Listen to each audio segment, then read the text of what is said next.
क्या वो वचन हम पढ़ेंगे 13 चैप्टर।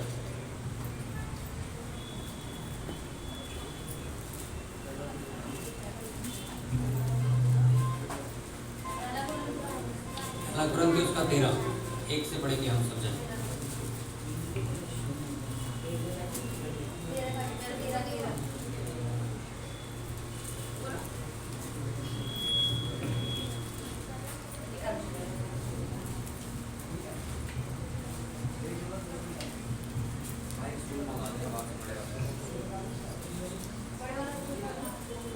सीढ़ी पर रख दो उसको, शीशे अंदर ले जाओ।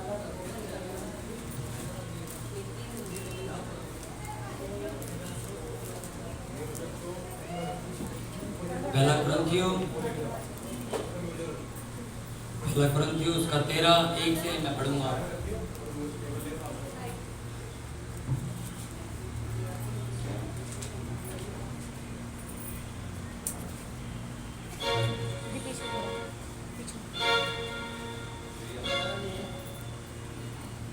पहला कुरिन्थियों 13 उसका 1 में पढ़ूंगा, सोचा ध्यान से सुनिए।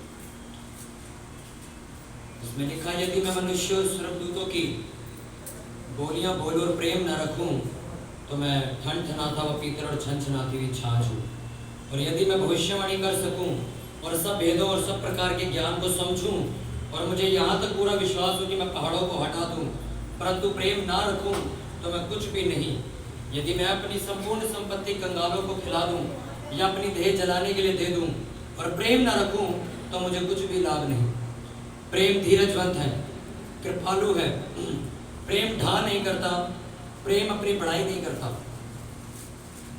वो फूलता नहीं, वह अनरेती नहीं चलता, वह अपनी भलाई नहीं चाहता, झंझलाता नहीं, बुरा नहीं मानता, कुकर्म से आनंदित नहीं होता, परंतु सत्य से आनंदित होता है। वह सब बातें सह लेता है, सब बातों की प्रतीति करता है, सब बातों की आशा रखता है, सब बातों में धीरज धरता है। सब बोले आमीन। हालेलुया। अपने पड़ोसी को बड़ा ध्यान से सुन, सुनने से विश्वास पैदा। यदि मैं मनुष्यों की बोली बोलूं, मैं स्वर्गदूतों की बोली बोलूं और प्रेम ना रखूं तो लिखा, मैं ठनठनाता हुआ पीतल और एक शोर मचाने वाली छाछ की तरह ठहरूंगा। हालेलुया। इसमें लिखा, और यदि मैं भविष्यवाणी भी कर सकूं, बड़े बड़े काम कर सकूं, चिन्ह चमत्कार भी कर सकूं और विश्वास ना रखूं तो मेरे अंदर कोई प्रेम बाकी ना रहा। लिखा, यदि मैं अपनी संपूर्ण संपत्ति, अपना सारा पैसा गरीबों में लुटा दूं और प्रेम न रखूं तो वो व्यर्थ है। लिखा, मैं अपना शरीर जलाने के लिए भी दे दूं और प्रेम न रखूं तो मुझे कोई लाभ नहीं। लिखा, प्रेम धीरज धरने वाला होता है। लिखा, प्रेम कृपा करने वाला होता है, प्रेम दया करने वाला होता है। प्रेम करने वाला व्यक्ति मुंह नहीं बनाता, प्रेम करने वाला व्यक्ति कभी बुरा नहीं मानता। लिखा, वह सारी बातों को सह लेता और आशा के साथ परमेश्वर पर विश्वास करता है। अपने पड़ोसी के ऊपर देखो और उसको बोलो, प्रेम कर, तेरे सारे काम व्यर्थ हैं, बेकार हैं, अगर तू प्रेम नहीं जानता। बाइबल का सबसे इम्पोर्टेंट चैप्टर है ये। पूरी बाइबल अगर आप 66 किताबें पढ़ लो तो 66 किताबों के अंदर एक ये इकलौता अध्याय जिसके बारे में लिखा गया कि जो बाइबल का सबसे महत्वपूर्ण ज्ञान है, जो लिखा गया सबसे उत्तम मार्ग प्रेम है। इसके बगैर ये पूरी बाइबल अधूरी है। इसके बगैर पूरी बाइबल अधूरी है।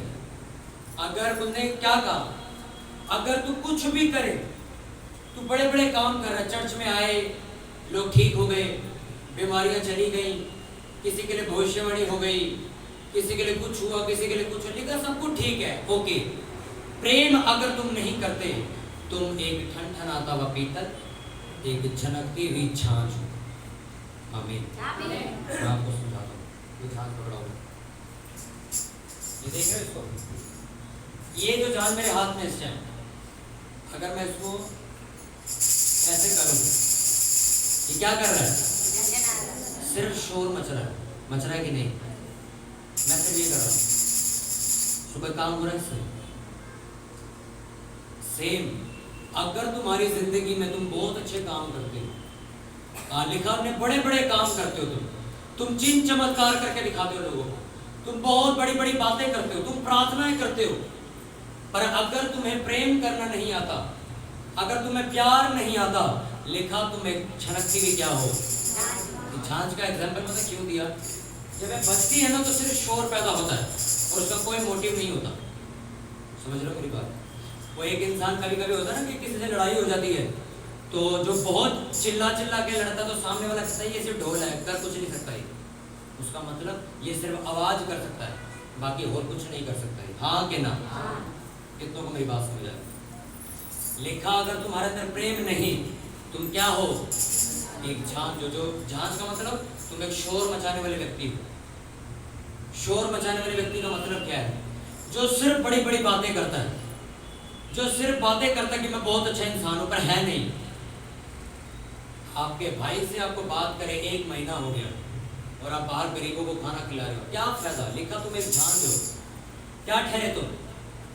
आपके रिश्तेदारी में आपने एक आदमी से मुंह बना रखा, उससे नफरत करते हो तुम, और यहाँ चर्च में सेवा करते हो, लंगर खिलाते हो, गरीबों को खाना खिलाते हो, प्रार्थनाएं करते हो। लिखा ये सारी चीजें तुम्हारी व्यर्थ हैं अगर तुम्हें प्रेम करना नहीं आता। क्योंकि यीशु मसीह ने जब लोगों को ठीक करना शुरू किया, एक कोढ़ी आया, उसका मांस गल गल के नीचे गिर रहा था, तो वो कहता, यीशु मसीह कहते हैं कि तू चाहता मैं तुझे ठीक कर दूं? वो कहता हाँ मैं चाहता हूँ, तू परमेश्वर का पुत्र मुझे ठीक कर दे। परमेश्वर ने उसको ठीक किया, तरस खा के ठीक किया। लिखा तरस खा के ठीक कर दिया उसको। लिखा सारे लोग एक अंधे को दुत्कार रहे थे, वो बैठा हुआ था, लोग उसको कह रहे हैं तू अंधा तू क्या करेगा जाके। यीशु मसीह रास्ते से निकल रहे थे, उसको आने नहीं दे रहे थे आगे, पर वो गिरता पड़ता यीशु मसीह के पास पहुंच गया। और लिखा यीशु मसीह को उसमें तरस आया और उसके लिए उन्होंने उसकी आंखों को छुआ और वो अंधी आंखें ठीक हो गई। सुनो ध्यान से, यीशु मसीह ने जब उसके लिए प्रार्थना करी तो कैसे करी? घमंड में करी क्या? अच्छा मेरे पास प्रार्थना कराने आया, हाँ हाँ मेरे पास ताकत है तुझे ठीक करने की? नहीं। लिखा उसने तरस खा के उसे ठीक कर दिया। उसे तरस आया उस पर कि अरे अंधा बैठा, इसको कोई नहीं पूछ रहा, इसको ठीक कर दो। ये तरस क्या है? ये इसको कहते हैं प्रेम। आपके किए गए काम, आपकी की गई प्रार्थनाएं, आपके पढ़े गए वचन, आपके रखे गए उपवास, फास्टिंग, व्रत, सब कुछ लिखा व्यर्थ है अगर तुम प्रेम करना नहीं जानते। मैं अपने ऑफिस में था, मेरे सर कहते हैं हमारा उपवास है। मैंने कहा ठीक है, अच्छी बात। और सारा दिन माँ बहन की गालियां दे रहे, सारा दिन। कभी किसी से लड़ रहे हैं, कभी किसी से लड़ रहे हैं, कभी सिगरेट चल रही है, कभी गालियां चल रही हैं, और क्या रखा हुआ है? व्रत रखा हुआ है। ये क्या ढोंग रखा हुआ है?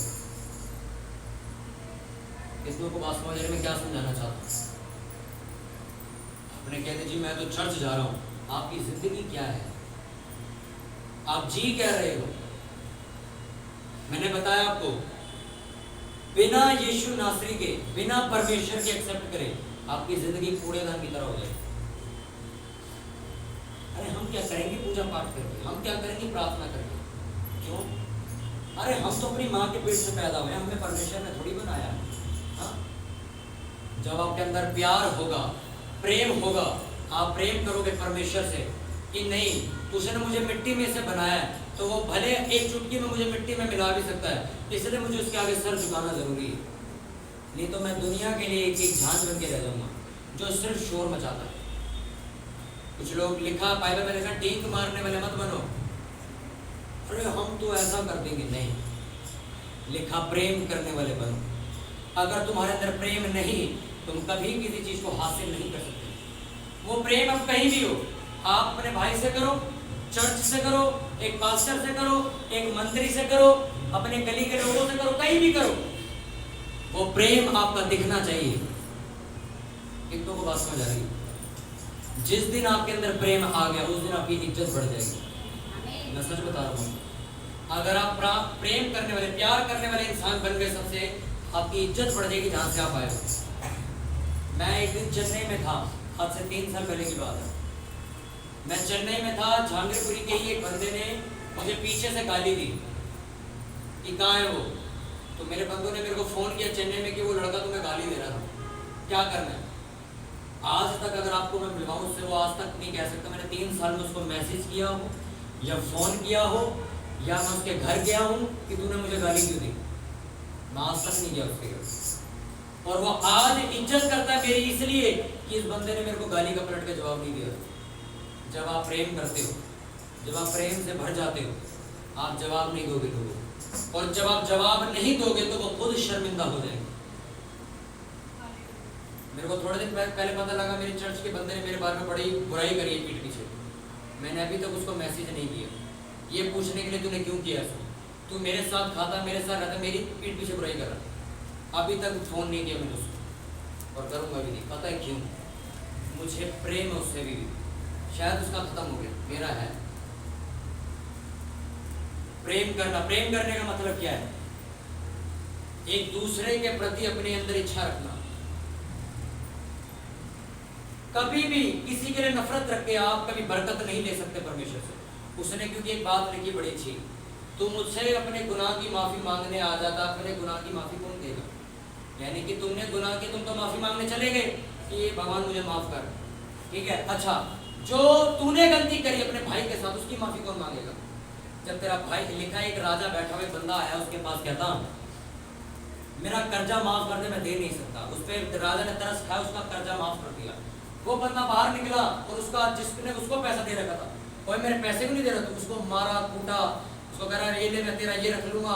तो एक मंत्री देख रहा था उसको ये हरकत करते हुए, और वो अंदर गया राजा के पास, कहता जिस बंदे को तूने माफ करके बाहर भेजा ना, अब वो अपने से नीचे बंदों के ऊपर हुकूमत कर रहा है। बंदे का बुला के था उसको। वो राजा के पास वापस आया, राजा ने उससे पूछा एक बात बता, क्या अगर मैंने तेरा कर्जा माफ कर दिया तो तेरा भी ये फर्ज नहीं बनता कि तू भी जिसको तूने पैसे तू उसका माफ कर दे? तूने क्यों मांगा उससे? इसको जेल में डाल दो। मतलब इस कहानी का ये था, जब परमेश्वर ने आपके गुनाह क्षमा कर दिए, अब आपकी बारी है गुनाह क्षमा करने। किसी से आप बोल नहीं रहे हो, किसी से आपकी नफरत है, इनने मेरे साथ गलत किया है, उसको माफ करो, उससे हाथ मिलाओ। वो वाला माफ नहीं, हाँ कर दिया ठीक है, कभी मिला तो बोलेंगे नहीं। जितना आप माफ करते रहोगे लोगों को, जितना आप फॉरगिवनेस में रहोगे, जितना आप क्षमा करते रहोगे, आपका रास्ता खुलेगा, आपके रास्ते क्लियर होंगे। अपने पड़ोसी को बोलो प्रेम रख, अपने पड़ोसी से अपने भाई की तरह प्यार कर। जिस तरह तू अपने माँ बाप से करता है उसी तरह अपने पड़ोसी से भी प्यार कर। लिखा प्रेम सबसे अव्वल है, सबसे स्थिर है, सबसे बड़ा है, इसके अलावा कुछ भी नहीं है दुनिया में। आप चर्च आए, आपने प्रार्थना करें, आप प्रेम नहीं करते, आपके अंदर नफरत है, वो कुछ नहीं कर सकता। हालेलुया। अपने हाथों को उठाओ सभी लोग,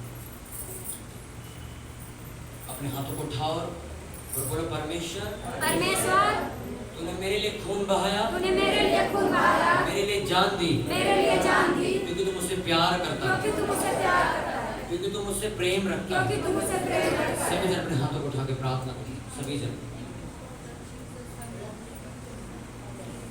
स्टूल दे देना मेरे को। लिखा यीशु मसीह ने हमसे इतना प्रेम किया, उसने अपना शरीर हमारे लिए कुर्बान कर दिया, वो सलीब पे मरा। लोगों को लगता है ये क्रिश्चियनों का परमेश्वर है, ऐसा नहीं। अपनी आंखें खोलो ध्यान से। सबको लगता है कि क्रिश्चियनों का परमेश्वर है, हमारा इससे क्या मतलब? मैं खुद पंजाबी फैमिली से, और मैंने बाइबल फाड़ के फेंक दी थी अपने घर से। ये क्रिश्चियनों का धर्म है, मेरे घर से लेकर जो मैं क्या करूँगा इसे पढ़ के? क्योंकि मैं बहुत ज़्यादा बिगड़ा हुआ, लड़ाई झगड़ों में, बदमाशी में था। मेरे सारे दोस्त बदमाश बन चुके, जिनमें से 3 अभी जेल में। मैं ऐसी संगति से निकल के बाहर आया। जब मैं पहली बार चर्च गया था, मुझे आज भी याद है, 18 अगस्त का दिन था 2017 को मैं पहली बार चर्च गया था, और एक पास्टर थे वहाँ पर, उन्होंने मेरे लिए प्रेयर करी थी, और मैं घमंड में गया था देख के, तो हम ये चर्च वाले करते क्या हैं, और मैं देखने गया था और मेरे लिए प्रेयर करी। तब से लेकर आज तक मेरी गंदी आदतें छूट गई। कैसे ठीक हुआ मैं, कैसे मेरी बीमारी ठीक हुई, मुझे नहीं पता। आज मेरे को 4 साल हो चुके सेवकाई करते, और मैं आज लोगों को ठीक कर रहा हूँ। एक चीज़ से मेरे को समझ आ गई थी कि यीशु मसीह मेरा धर्म नहीं बदल रहा था। मैं आज भी पंजाबी, आज भी वही कपड़े पहनता हूँ, आज भी उसी भाषा में बात करता हूँ, और मेरी लाइफ चेंज हो गई। मेरे दोस्त भले मेरा मजाक उड़ाते हो कि तू तो यार इन लोगों के खिलाफ था, तू इन्हीं की तरफ हो गया। मैंने कहा नहीं, मैं खिलाफ जरूर था, पर मैंने खुद यीशु मसीह को जाना है, उसने मेरी ज़िंदगी को बदल के रख दिया। मैंने जब पढ़ा कि यीशु मसीह को इतना मारा कि उसकी शक्ल बंदे जैसी छोड़ी नहीं थी, इतना मारा उसको। बाइबल में लिखी है बात ये, यीशु मसीह को इतना मारा कि उसकी शक्ल पहचान नहीं पा रहे थे लोग। उसकी शक्ल बिगाड़ दी थी मार मार के। और पता है रीजन क्या था? एक रीजन था सिर्फ, आपकी गलती की सजा आपको ना मिले बस, इसलिए उसने मार दी। इसे कहते हैं प्रेम, कि उसने हम लोगों से प्रेम किया। भले वो आप कहोगे यार मेरा तो जन्म भी नहीं हुआ था उस टाइम, और उसने वचन में लिखा तेरे माता के गर्भ में जाने से पहले मैंने तुझे पहचाना है। वो आपसे इतना प्यार करता है, इतना प्यार करता है कि उसने अपनी जान दे चुका है, मर चुका है और जी भी उठा है, कब्र में से बाहर आ चुका जिंदा उठ के, और उसके शरीर के छेद आज भी एक गवाही देते हैं कि वो तुमसे प्यार करता है बिना स्वार्थ के, तुम्हारा पैसा नहीं मांगता।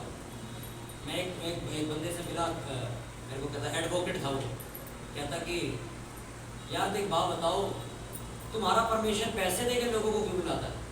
मैंने कहा क्योंकि मैं भी यही मानता था कि पैसे मिलते होंगे चर्च में। मैंने कहा एक बात मुझे सिर्फ पता, इंसान गिर सकता है इतना कि वो पब्लिक इकट्ठी करने के लिए पैसा बांटे, खुदा नहीं गिर सकता। जिसने तुम्हें मिट्टी में से बनाया वो क्या 2-2 लाख रुपए बांटेगा तुम्हें बुलाने के लिए? वो चाहे तो तुम्हें अभी मार सकता है। मैं भी यहाँ माइक लेके बोल रहा हूँ, वो चाहे तो मेरी अभी जान निकाल सकता है, उसके पास इतनी ताकत है। वो मुझे 2 लाख रुपए देके बुलाएगा। ये सब झूठ था जब मैं आया, जब मैं भी इन बातों पे विश्वास करता था। हालेलुया। हालेलुया। लिखा यीशु मसीह ने इतना हमसे प्रेम किया, उन्हें अपनी शक्ल उजाड़ ली थी, पूरी मार खा खा के। यीशु मसीह को थप्पड़ पड़े थे, और खुद जिस राजा ने सजा दी थी वो कहता कोई गुनाह नहीं किया इसने, कोई गलती नहीं करी, क्यों मार रहे हो इसको? कहता हमें नहीं पता, इसको सब क्रूस पर चढ़ा दे और कीलें ठोकती गई हाथों में, और कांटों का ताज यहाँ चुभोया गया। और अगर आप आज प्रेम नहीं रखते, अगर आज आप प्यार नहीं करते हो किसी से, तो आप उसकी देह के ऊपर लांछन लगा रहे हो। उसका सबसे बड़ा पाठ मसीहत का, चर्च में आने के बाद सबसे बड़ी शिक्षा यही है कि आप एक दूसरे से प्रेम करो। वो प्रेम नहीं, ये तो मेरी नंद है, मैं क्यों इससे बात करूं? जानते इसको चूल्हे में जाती है तो कहते कि नहीं, ये तो मेरा जेठ है, इससे मेरे को क्या मतलब, ये मेरी सास है, इससे मेरे को क्या मतलब, जाने तो जहाँ जाता ही नहीं। याद रखना, जैसा तुम करोगे वैसा तुम्हारे साथ होगा। हालेलुया। एक लड़के ने अपनी माँ को अपने घर से बाहर निकाला था, आज से 2 साल पहले मेरे सामने कहानी हुई, और वो माँ मर चुकी है, उनकी डेथ हो चुकी है। उस लड़के के बच्चों ने भी अपनी दादी के ऊपर हाथ उठाया था, और वो दादी मर चुकी है। अब वो साइकिल दोबारा घूम रही है। अब जो बंदा था जिसने अपनी माँ के ऊपर हाथ छोड़ा था, अब उसके बच्चे उसको मार के बाहर निकाल चुके हैं, अब दोबारा घर में रह रहे। मेरे सामने की लाइफ कहानी है, अब उसके साथ कहानी हो रही है। जो लड़के ऐसा कर रहे हैं, टेंशन मत लो, परमेश्वर पता क्या करेगा, आपको मारेगा नहीं। मारेगा क्या? आप अपनी माँ को निकाल दो बाहर, बाप को गाली दे दो, कुछ नहीं करेगा, कुछ नहीं करेगा तुम्हें। वो तुम्हारी भी लड़ाई पैदा करवाएगा घर में। और आप सोचोगे ये तो बड़ी खुशी की बात है, खुशी की बात नहीं है। ये साइकिल चलाई जाएगी दोबारा, जब वो 25 साल का हो गई दोबारा आ जाएगा, दोबारा जब तू 50 का आ जाएगा। इसलिए प्रेम करो, किसी को जानते हो नहीं जानते हो, प्रेम करो। अरे दीदी तुम्हारे बारे में गाली दे रही थी वो, ठीक है देने दे, मैं तो नहीं दूंगी। कितनों को समझ आ रही है? आइए सब जन अपने हाथों को उठाएंगे और अपनी जगह पे अपने स्थानों पे खड़े हो जाएंगे। सभी जन अपने स्थानों पे खड़े होंगे लास्ट प्रेयर के लिए। हम आखिरी प्रार्थना में चलेंगे। ऑफरिंग्स को अपने हाथों में ले लेंगे जो हम परमेश्वर के भवन में देते हैं। कि खुदावन का आत्मा आज हमारे बीच में जुम्मश के साथ कार्य करे।